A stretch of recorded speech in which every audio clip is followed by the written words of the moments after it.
Решение проблем алмазогранильной и ювелирной отраслей сегодня обсуждают диамантеры республики с органами власти в рамках делового форума. Это направление экономики республики зародилось четверть века назад, и сегодня якутские огранщики алмазов ценятся во всем мире. А ювелирная продукция якутского производства уверенно завоевывает как внутренние, так и внешние рынки сбыта. Эти направления сегодня способны стать составляющей новой высокотехнологичной экономики региона. Для их развития созданы благоприятные условия на базе ТОС Эр-Кангаласа в столице республики.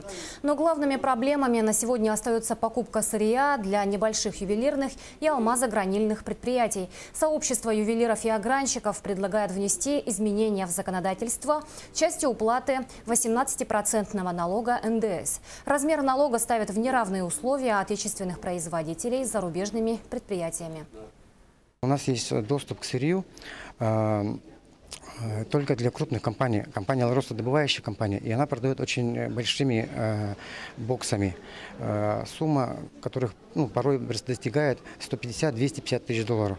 На сегодняшний момент, чтобы это улучшить доступ и финансово, и удобно для предпринимателей, есть предложение, чтобы правительство Республики Саха-Якутия вышло с вопросом к охрану России о передаче функций рассортировки алмазов на территории Якутска. Будут предоставляться алмазное сырье мелким производителям и предпринимателям по 1-2 камня. То есть у них будет возможность купить не за 100 тысяч, а за 1000 долларов.